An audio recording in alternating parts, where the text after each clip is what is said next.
Hey everyone, welcome back to Elevate Your AIQ. I am your host, Bob Pulver. Today, I am delighted to have Joel Zeff join me in the virtual studio. Joel is an accomplished keynote speaker, improv comedian, author, and former journalist whose unique journey blends humor with powerful insights on teamwork, adaptability, and leadership. We dive into how improv comedy can teach us to navigate change confidently, embrace uncertainty, and cultivate a workplace culture that fuels creativity and genuine joy. Joel and I also explore the importance of human-centricity, emphasizing the need to focus on our innately human skills as we incorporate AI into every facet of our work. Joel is not my typical guest, but I think you'll agree he is helping organizations see the importance of keeping humans around the office at least for a little while longer. Thank you for joining us. Let's dive into this really fascinating discussion with Joel.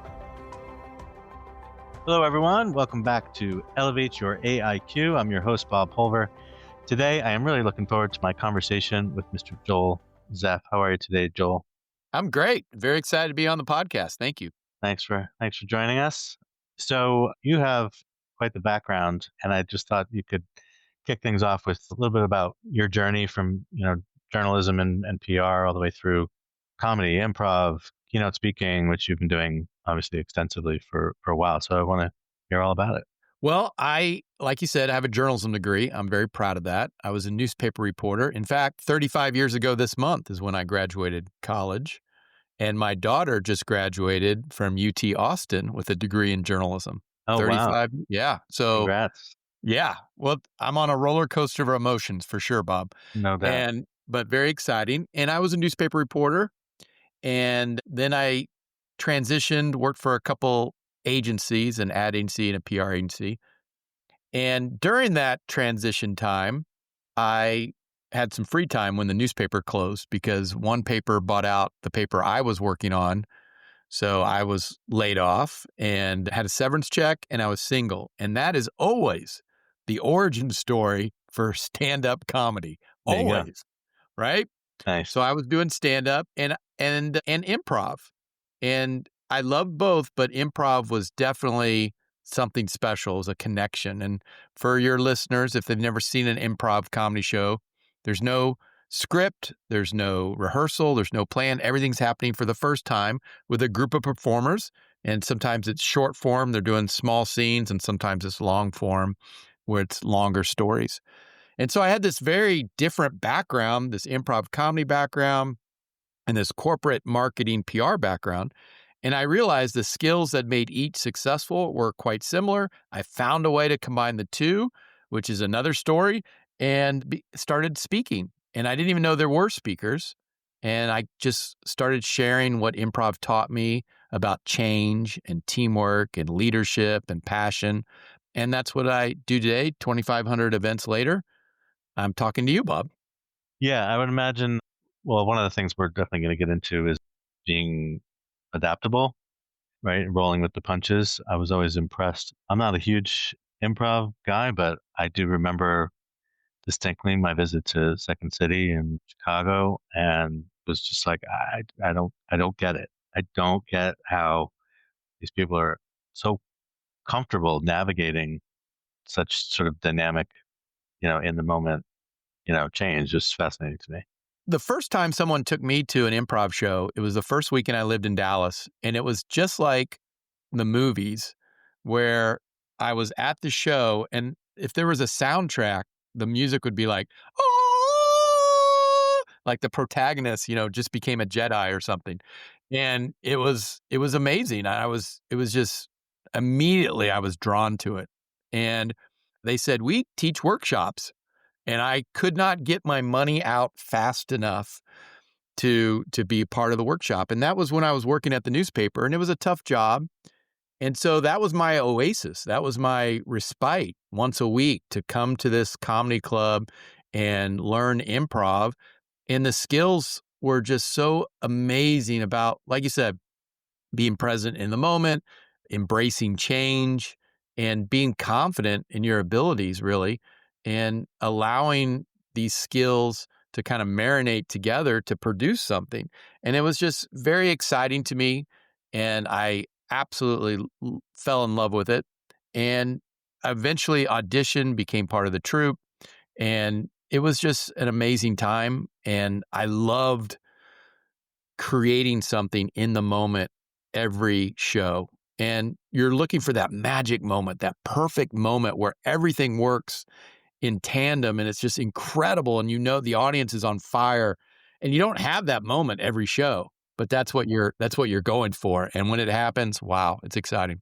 No, I think it's amazing. I mean, stand-up comedy in itself is seems so nerve-wracking. I had a friend in college. Well, he's still doing comedy, Oh, but awesome. even in college, like we were home. We both grew up in Boston, and so he would invite me to shows just like at like a restaurant, like an open mic night at a Yeah. restaurant. And so it Coffee was house. pretty amazing to see like that he's stuck with it and had a successful career. Because I know other people that just kind of decided to give it a try, and they stuck it out for a while. But yeah, no, it's really amazing to me because you don't know. I mean, obviously there's some improvisational aspects to that, right? You're sort of feeding off the audience, and you don't know if something's going to land well, or you're Sure. going to have a heckler just Yeah. just throwing you off your game and what have you. So certainly in my corporate experience, because we're about the same age, I think it was, let's put it this way, I started college in the very late 80s. Yeah. So yeah, I've been at this for a while. I've been in the working world for quite a bit. And, certainly there are plenty of times where you just don't know how things are going to go. It's hard to predict.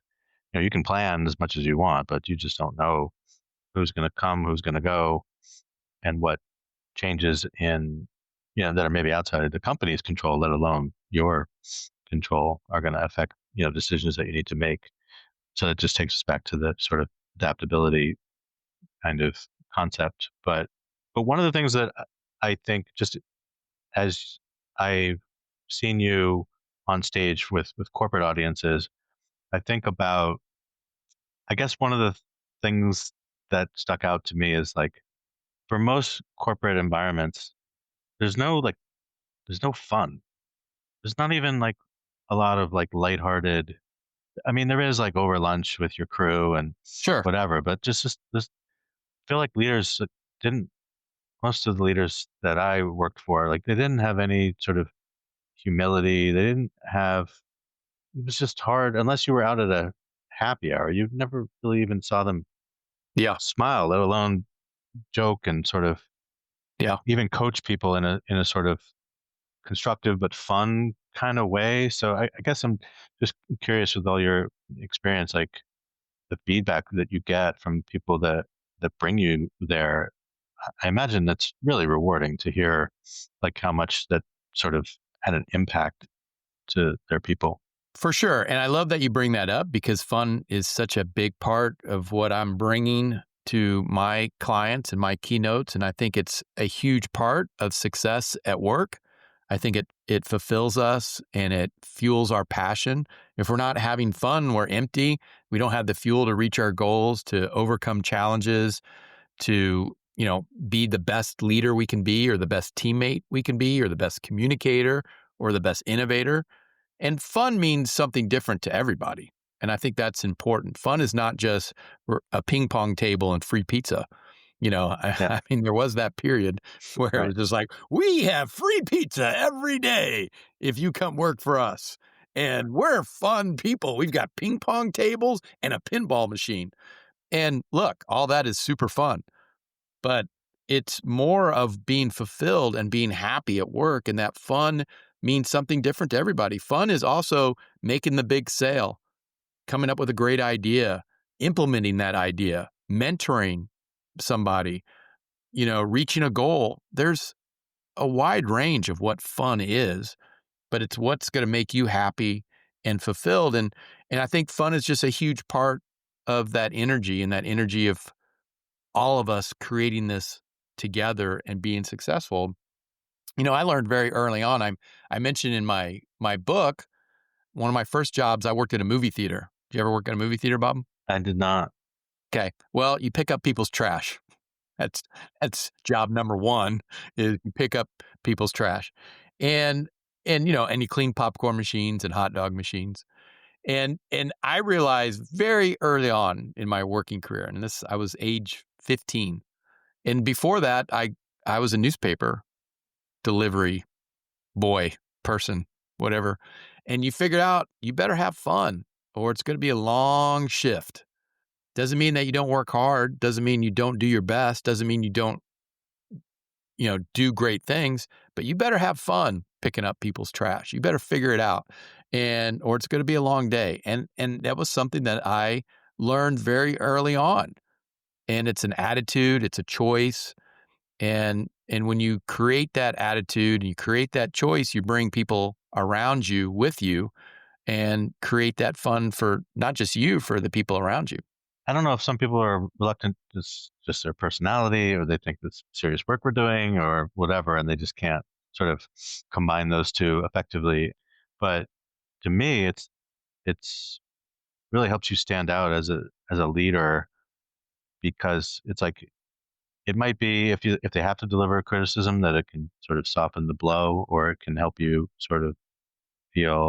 I guess it depends on your personality, but I know just from a neurodiversity perspective, people can take criticism pretty, very, very personally. So if you can sort of soften that message with something that says, you know, you got to find the right balance, right? And I think that's individual. Yeah, I think as leaders, they have to create the foundation for that fun to exist, really to create that attitude that we are going to work hard. That's a myth that fun and working hard don't go together. They absolutely. If I'm working hard, I can still have fun, or we don't have time for fun, or we're a very serious company. All these are just myths. They're not real. And leaders have to create that foundation. And part of it is positive support. And I think you kind of mentioned that. It's creating that positive environment. And I think part of it is creating opportunity for each other. And when you put those two things together, it's pretty amazing what people can accomplish. And when we create this foundation and create this attitude, then the team is free to make that choice and they're encouraged to make that choice to be empowered, to be fulfilled, to be happy. And that fun is a big part of all of that. Absolutely. So in that regard, I mean, I think everything we've talked about so far is very relevant to, the themes of your book. So maybe we could unpack that Sure. a little bit more. Like who's your target audience, and what feedback you've gotten so far, and just curious about the messaging there. So the my book, which just came out a few months ago, and it's been very well received, and I want it to be fun and engaging. It's really a love letter to my keynotes and all the audience volunteers that jumped on stage with me and were a part of that fun. And when I use improv in the keynotes to talk about these messages about leadership, creating opportunity and positive support, about teamwork, helping the people around us be successful, staying in the game when we're faced with challenges and obstacles, the importance of being present and in the moment.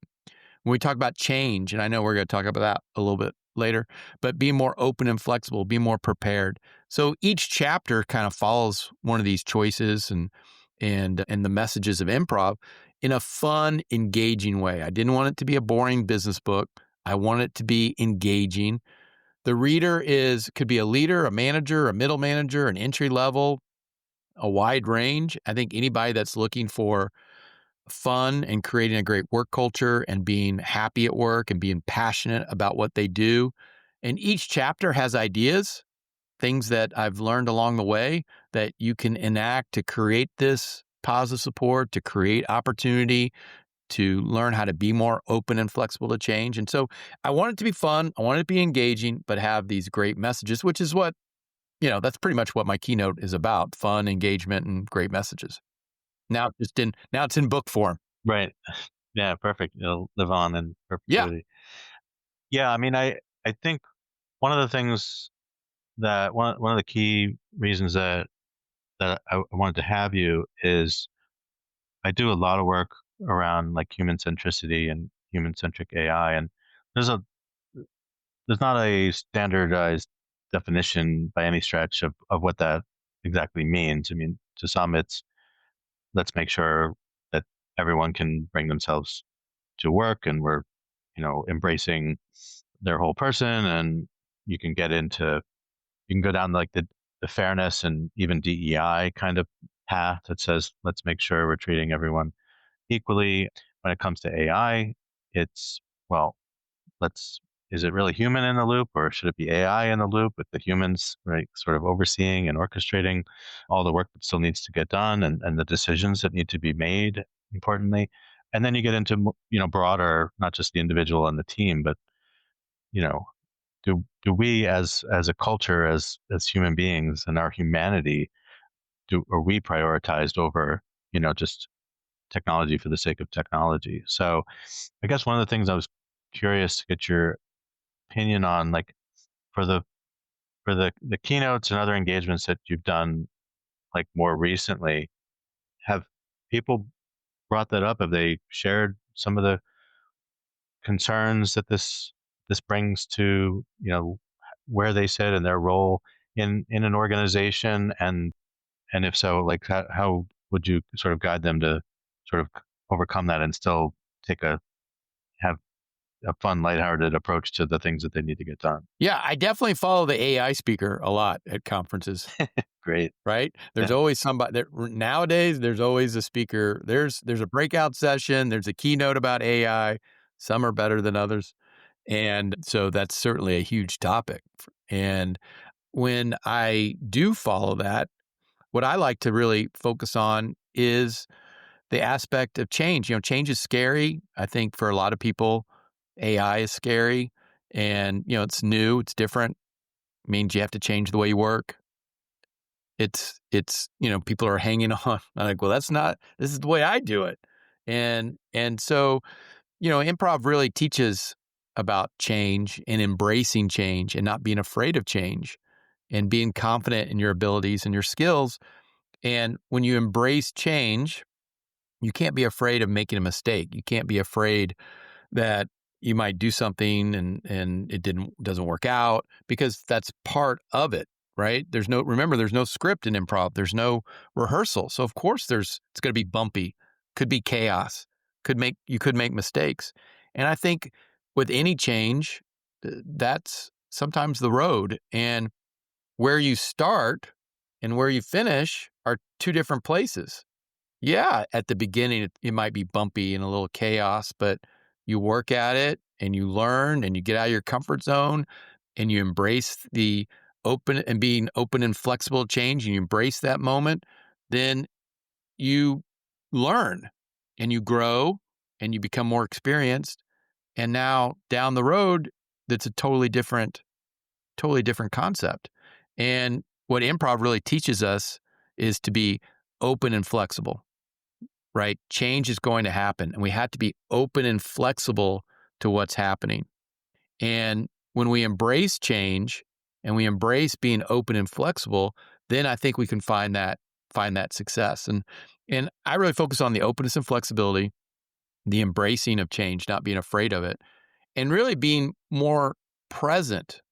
Hey, everybody, I'm Lori Rudiman. What are you doing? Working? Nah, you're listening to a podcast about work, and that barely counts. So while you're at it, check out my show, Punk Rock HR, now on the Work Defined Network.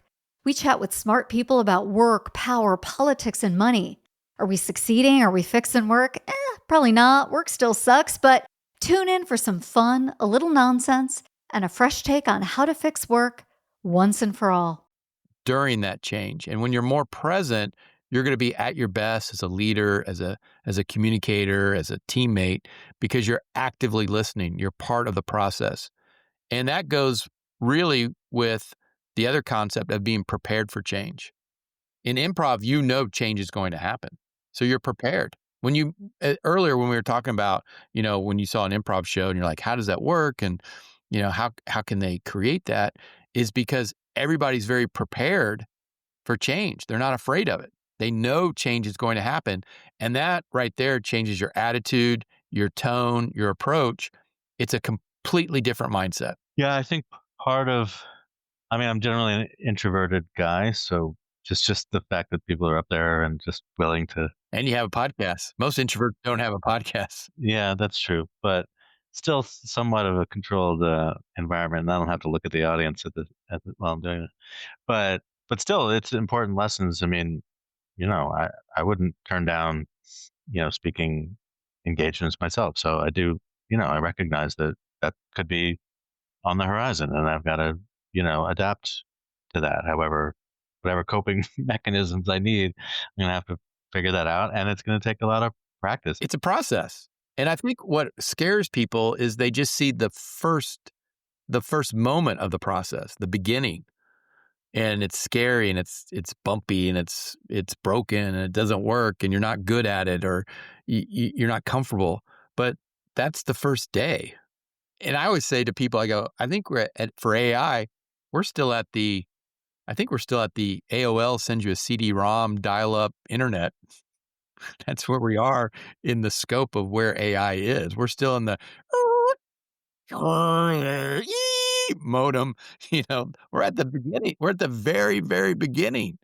Yeah, right? We're definitely very early days. Yeah, so pick your metaphor for that. Yeah. But yeah, Think about I think what's going to happen. yeah, we're probably just getting hints of what high speed might be beyond that modem, beyond the fax machine.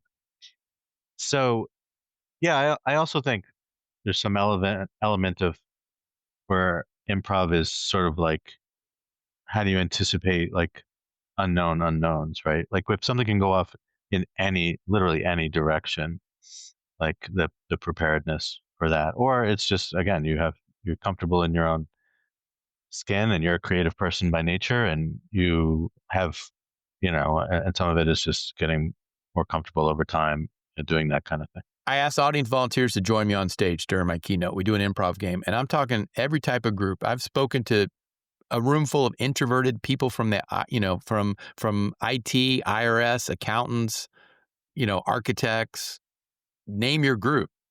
And they'll come up on stage and they're fantastic. They crush because they made a really important choice when they got up from their seats to head to the stage. They were prepared. Didn't know what game I was going to play, what their role was going to be, what their responsibility was going to be. But they made the choice to be prepared for that change. And so what did that do? That changed their whole approach, their tone, their attitude.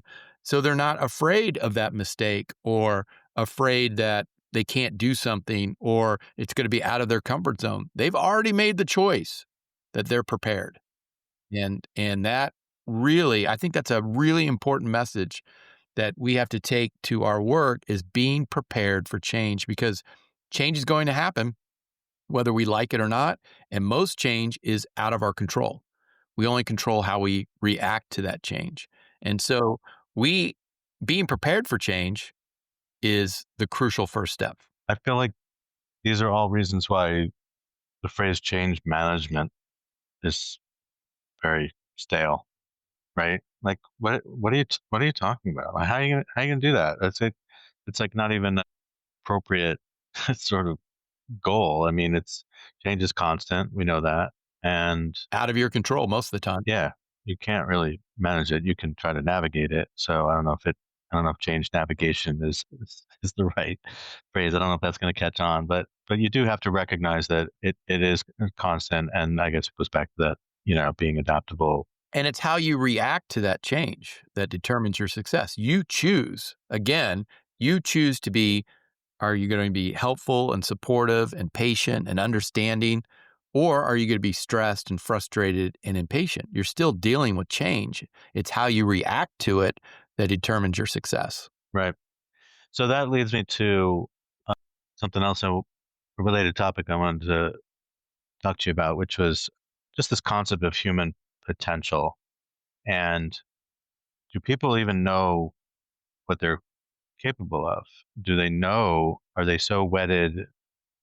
The book "Who Moved My Cheese" and comes into my head, but it's like, okay, let's say you do think AI is threatening your job and maybe even your career path or what have you. Like, do you bury your head in the sand? Do you get frustrated? Do you get angry? Or do you say, I'm in control of where my path leads, and I'm going to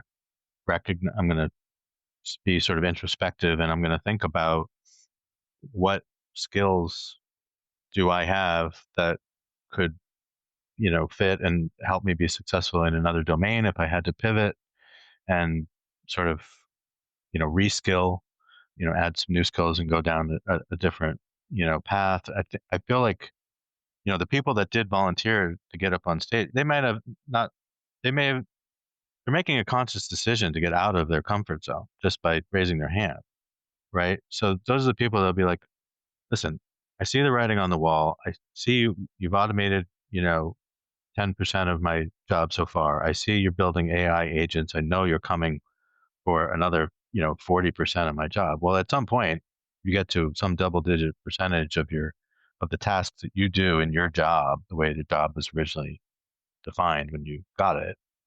At some point, you're going to hit a threshold where, depending on the company and the culture and the evolution of their own sort of technology roadmap, at some point your job is just clearly in jeopardy, right? And you're going to have to make a decision. Are you going to be one of the people that sort of learns how to orchestrate all these, AI agents and you're in the upper echelons of your discipline, or you say, you know what, I don't see a positive outcome, or I want to keep my options open and I'm going to sort of diversify myself and see what other paths. So I guess I say all this to sort of frame like the human potential. It's not just about, taking some, assessment and being like, oh, this assessment says I should be a, you know, you know, construction, builder or whatever. It's more, let me look at based on all the data that I have and all the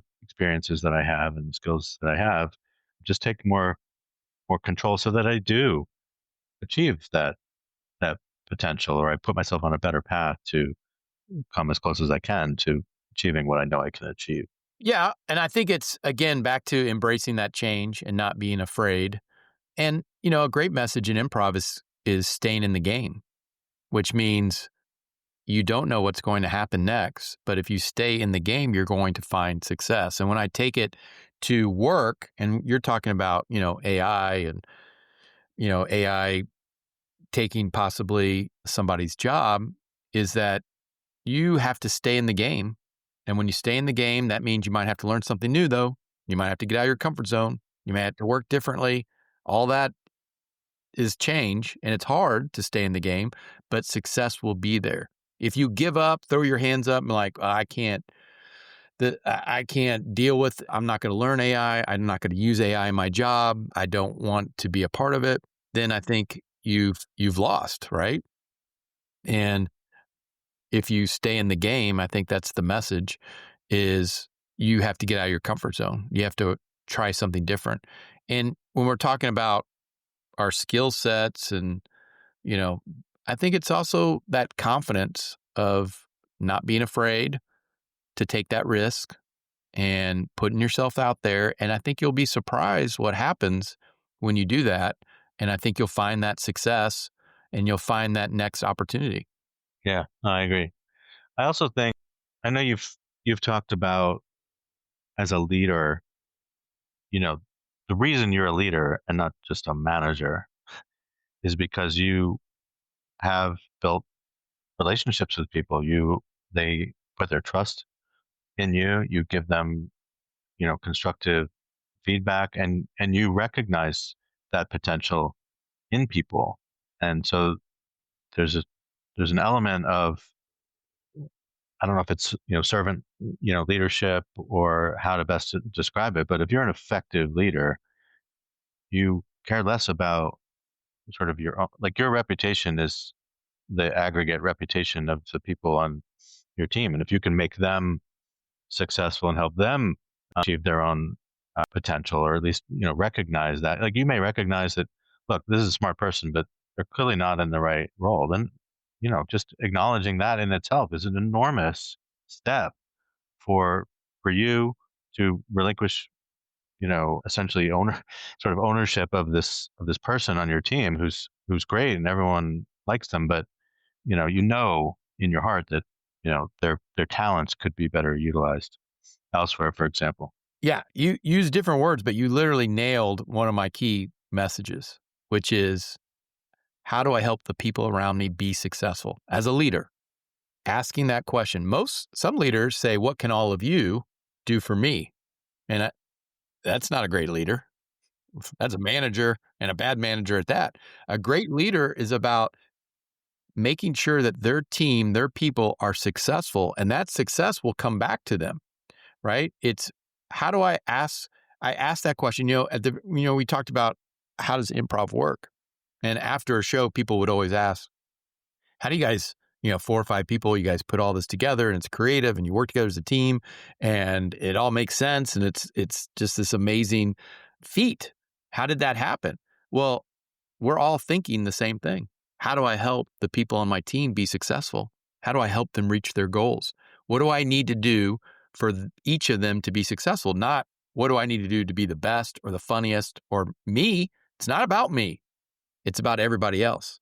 And that's a key message in improv, asking that question, answering it, and you know what the answer is because it goes back to being present and in the moment, really being an active listener, being engaged with your team, which we've talked about a couple times already. And then you answer. That's what separates the really great organizations is to act on it, to ask the question, answer it, and act on it, to act on it, to do the answer, to give to your team. And when you send it out there, it's going to come back 10-fold, 100-fold. What do you get back in return? You get a passionate, energized team member. And if somebody's not going to give that to you, if you're in a situation where your leader is not helping you be successful, not creating opportunity, not creating positive support, that's a big clue. You're in the wrong place. And it's okay. But realizing that, and now you need to make some decisions because I promise down the street, there's a company that wants an energized, passionate team member and wants to give them opportunity and wants to help them be successful. And it's that question, whether we're talking about AI or talking about anything else, it's how do I help the people around me be successful? How do I help my team find success utilizing AI? How do I help my team embrace this and that we all find success and we're more effective and we're more cost efficient and we're reaching our goals and reaching our numbers, whatever. But it's how do I help my team do this and find success? Yeah, I mean, I think when I think about that in the context of a lot of the messaging that I talk about as far as like AI literacy and readiness, we're all trying to figure this out, right? We're all trying to figure out where the lines need to be drawn. Is this an acceptable use case? Is it not? I mean, not everyone has most companies have not put their AI strategy together. And if they have, it might be just a purely technical one, right? It's not how do we work together. So it's interesting to see some of these stories that are cropping up around, sort of the integration of, I think it was Moderna that just came out last week talking about how their chief human resources officer, chief people officer, is now also the chief digital officer or digital transformation officer. So she's wearing 2 hats, and normally these are 2 very different skill sets and maybe personalities as well, but it's a really interesting perhaps bellwether for what's to come, because we've already been struggling with, is this who's managing the AI, agents? Is this IT? Is it HR? Is it so embedded in talent and, human labor versus digital labor or whatever, that this is an HR kind of task? It's not about managing, the paperwork and, the head count or whatever. It's about people and change and behavior and culture. And those are the hard parts. Anybody can implement technology with the right, project manager and rigor around IT disciplines. It's the softer side of these transformations that are the most important, which is why I don't call them soft skills anymore. I call them human or durable skills. These are the skills that are really going to last far into AI's future. So hopefully most companies are not thinking about how do I just automate and AI away all the human beings, because we've already seen some people try to do that, and it's interesting experiment, but so far it seems like that's a bad idea. Do you think each company is going to have like someone just in charge of AI, that someone's going to be, you're in charge of figuring out the best platforms, the best way to use it, how we implement it,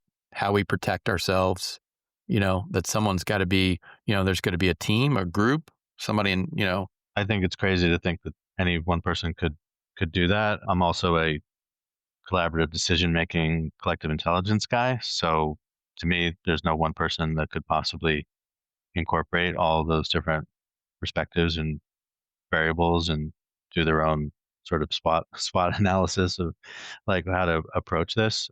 So I'd like to think that it will continue to be a shared responsibility. I mean, at some point there's one person, calling all the shots, but to me, you know, I don't know. I mean, even when I was at NBC Universal, technically the global CIO, global CTO, global chief information security officer, and the chief human resources officer all reported to the chief operating officer.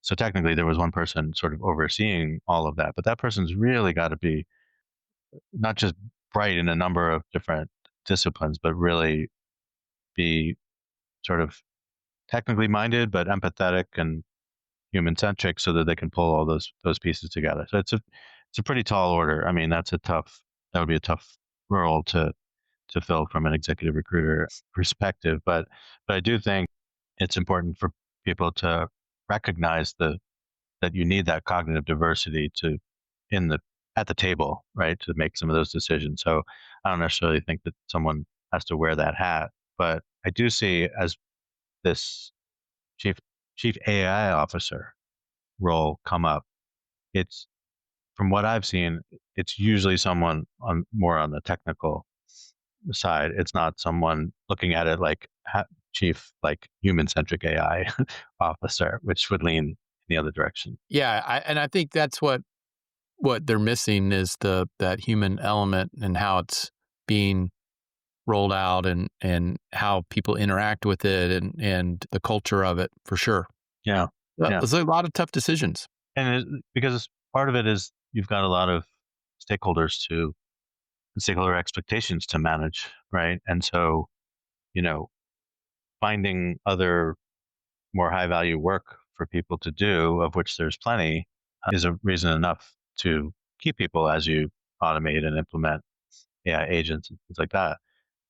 But your shareholders may disagree, right? They may say, I want you to bank the savings, bank the cost avoidance, and labor is obviously a pretty big item on the balance sheet. So, but there's also a lot more that can be done for the company's own growth trajectory if we find that right balance between, human and AI, from whether it's a more sort of creative and innovative pursuit, or it's things related to, talent acquisition and development. I mean, there's all kinds of areas. I mean, I don't think there's really any domain that wouldn't benefit from, the human plus AI sort of synergy or collaboration, or however you want to think about it. But it's going to hit different departments and different domains, perhaps at different speeds based on how the organization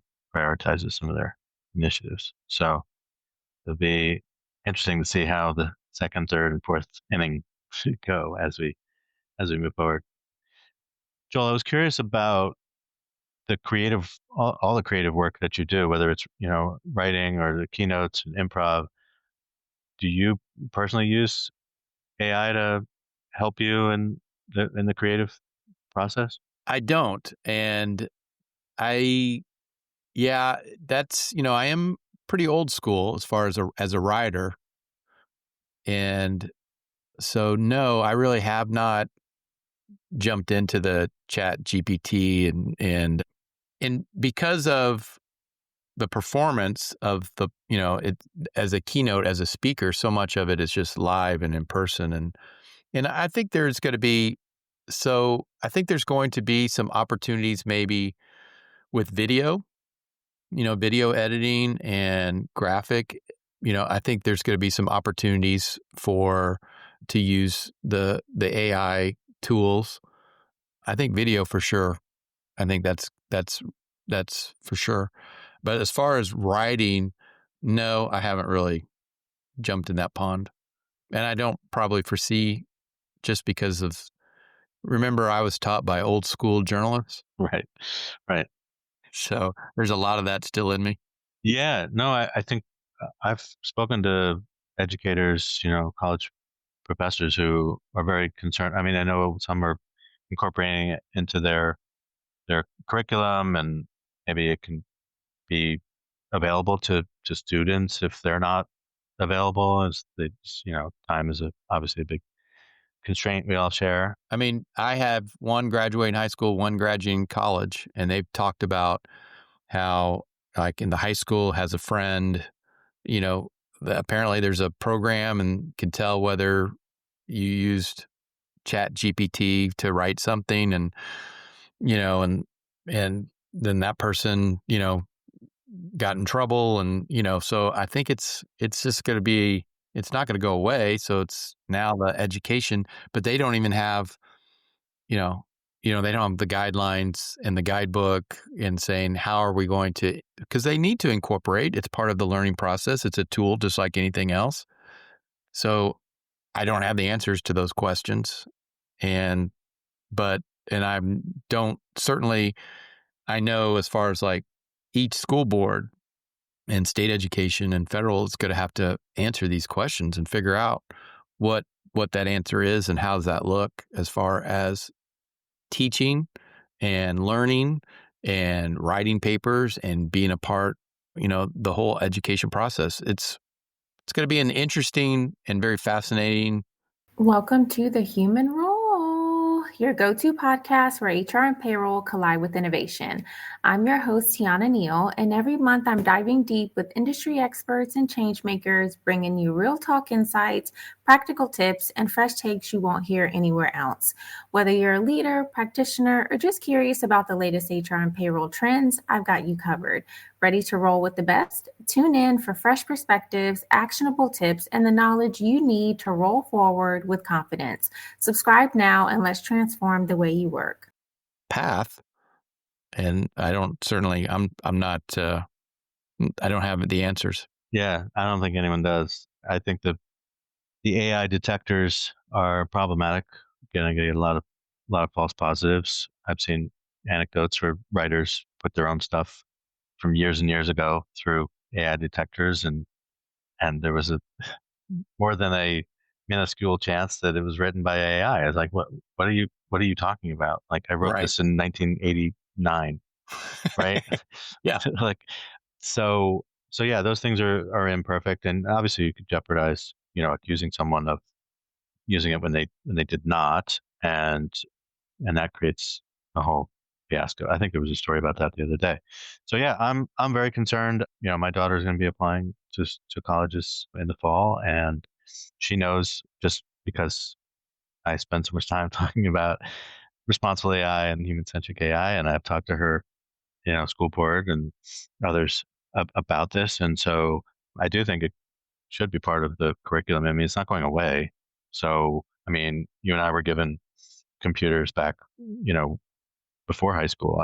I had a computer in my middle school that I learned to use, and so you can't just deny it. It needs to be part of education, not just for the students, but for the teachers as well. So we need to just, it's going to be a while. It's going to be a rough road for the next couple of years. But I just know that, when she comes out of school in 2030, just scary to think about, like, the jobs that she may want if she were to pick something now. I mean, that job may not exist. So we just have to, again, going back to the theme of this conversation, just be, flexible and adaptive, and understand where, grow the strengths that we know are going to make you effective in a lot of different disciplines, and then, see where that takes you. Yeah. And I think it's also, again, going back, not just being open and flexible to change, but such a big part of improv is not being afraid to make that mistake. And, I was talking to someone the other day, and they're talking about having a fear of public speaking. And I said, I don't know if you have a fear of public speaking. I think you have a fear of making a mistake while you're public speaking. That's usually what it is. You have a fear of saying something wrong, forgetting something, stumbling over a word. In improv, you're going to make mistakes. Every time I put a microphone on my shirt and I walk on a stage, I know I'm going to make a mistake. I promise. I'm going to stumble over some words. I'm going to forget Yeah. to say something I wanted to say. I don't want to make mistakes. I want to minimize them. I want to learn from them, but I can't be afraid because then that inhibits you. Yeah. And it puts a pressure and improv is about freeing. It's giving you that confidence, but it's also giving you freedom. And that freedom allows you to be at your best as an innovative person, as a creative person, as a teammate, a communicator, and a leader. And that freedom is really, and I think that's why people are so drawn to improv, is because it's that freedom that you're in that freedom to play. And when you play, it's not about, you make mistakes when you play. Of course you do. And is everything perfect? No, it's very imperfect. That's part of play. And and that freedom is pretty exciting. And what happens with that freedom is that you do create something wonderful. You do create magic. You do create something where people say, wow, that was awesome. That was great. And it's that freedom. And I think that's what we're after. And we talk about AI, we want that freedom too, I think. I think that freedom, freedom to get messy and it's going to be bumpy and a little chaotic. And if we have that freedom, we're going to find our way and find that success. But we have to have that freedom to make a mistake, to go down the wrong street and then turn around. No, I think those are really important observations.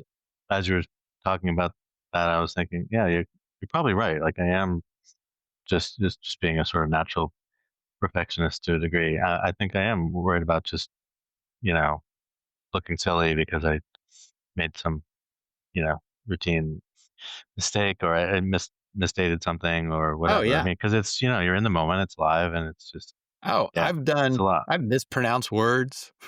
I'm like, where, or I can't say a word, like an easy word, like where, how, what happened in my brain that I can't say that word all of a sudden. Right. And then you just kind of, sometimes you acknowledge it and you laugh at it, and sometimes you ignore the mistake. And it's just about embracing that and not being afraid of it. And it, like I said, it's very freeing. Awesome. No, I think it's important for, I'm just thinking from a leader perspective as well. I mean, like leaders are going to make mistakes. You may not make, the optimal decision, or you're going to have to, make a tough choice, and somebody's not going to be happy and whatever. And so but it's just part of being a leader, is being able to, you're going to make some mistakes, but ideally you own up to them and you correct them if you can. If not, you got to sort of, move on and know that you're a human being and you're not going to be perfect. So, and that's the fun part too. And remember, we're reacting to change, and that's where we have control. I think that's the most important thing. We always control how we react to that change, right? And we talked about making mistakes in public speaking, but whatever's happening around us, it's about taking control of how we react to change.